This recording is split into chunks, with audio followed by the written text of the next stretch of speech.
Hello friends, જય માતાજી. આજે હું તમારી માટે ઘઉંના લોટના પિઝા લઈને આવી છું. તો સૌપ્રથમ આપણે એક બાઉલમાં 1 વાટકો ઘઉંનો લોટ એડ કરી દઈશું. પછી તેમાં સ્વાદ અનુસાર મીઠું, ચપટી સોડા, તમે અહીંયા ઈનો પણ વાપરી શકો છો. થોડી અડધી ચમચી ખાંડ, 2 નાની ચમચી દહીં એડ કરશું.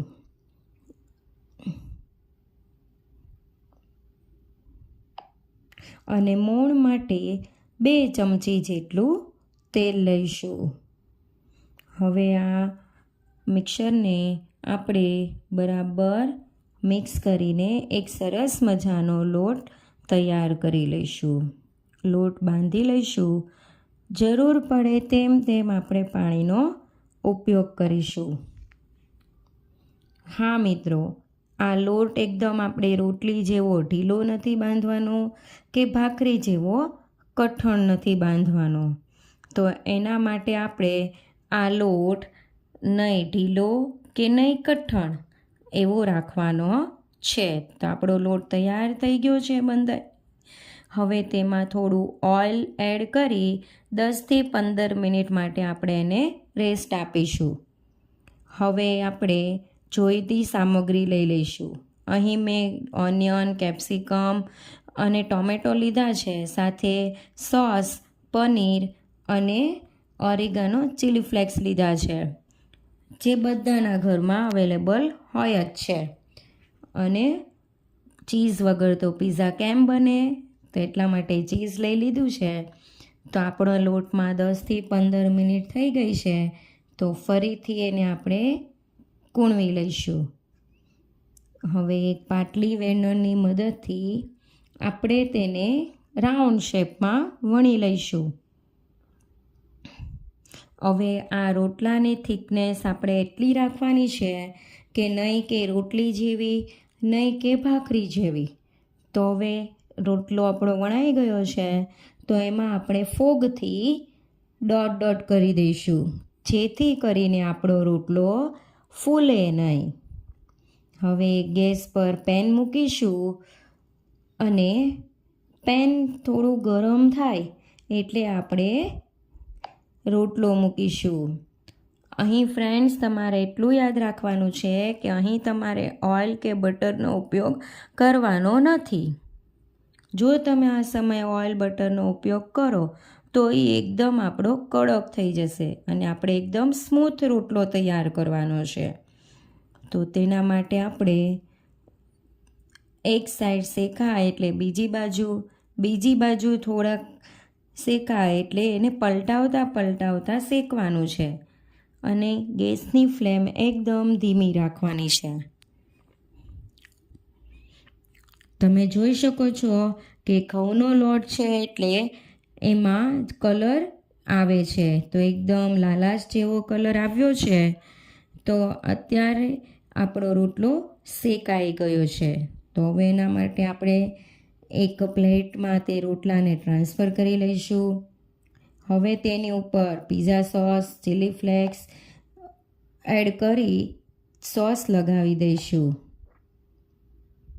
બરાબર આખા રોટલામાં સોસ લગાવી દઈશું. અને આ પિઝા બાળકો માટે હેલ્ધી છે. સોસ લગાવ્યા પછી થોડું આપણે ચીઝ નાખીશું, જે બધાનું ફેવરિટ હોય, ખાસ કરીને બાળકોનું. તો બાળકોના ટિફિનમાં આપી શકાય અને ઝડપથી તૈયાર થઈ જાય, જેથી કરીને આપણા સ્વાસ્થ્ય માટે હેલ્ધી છે. તેમાં ઓરેગાનો, થોડો ચીલી ફ્લેક્સ, થોડો પેરી પેરી મસાલો એડ કરી દઈશું અને આપણા વેજીસ મૂકીશું. તમારા ઘરમાં જે વેજીટેબલ ખાતા હોય તે વેજીસનો તમે અહીં ઉપયોગ કરી શકો છો. બાળકોને પસંદ આવે એ પ્રમાણે પણ તમે વેજીસ યુઝ કરી શકો છો. અહીં મેં ઓનિયન, ટોમેટો અને શિમલા મરચનો ઉપયોગ કર્યો છે. તમે તમારા પસંદગી સબ્જી એડ કરી શકો છો.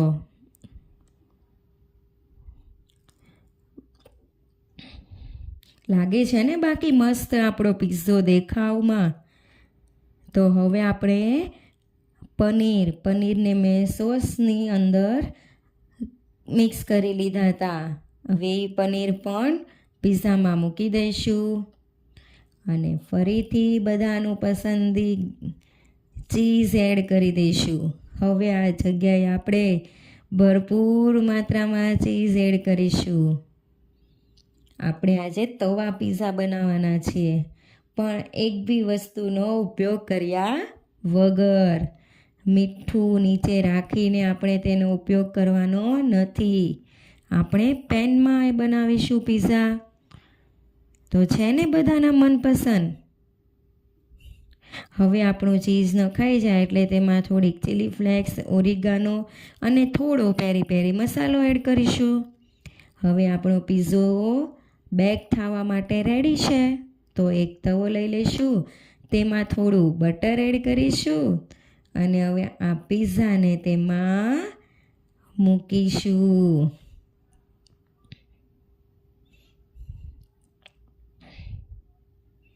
હવે પિઝ્ઝો પેનમાં મુકાઈ ગયો છે તો બધાના મોઢામાંથી પાણી આવવા માંડ્યું છે ને. તો જુઓ હવે આને આપણે એકદમ ધીમા તાપ પર કવર કરી દઈશું. હવે 5 થી 7 મિનિટ સુધી તેને શેકાવા દઈશું. 5 થી 7 મિનિટ થઈ ગઈ છે. તમે જોઈ શકો છો કે આપણો પિઝ્ઝો તૈયાર છે. લાગે છે ને ચીઝ પણ મેલ્ટ થઈ ગયું છે. કેટલો સરસ બન્યો છે.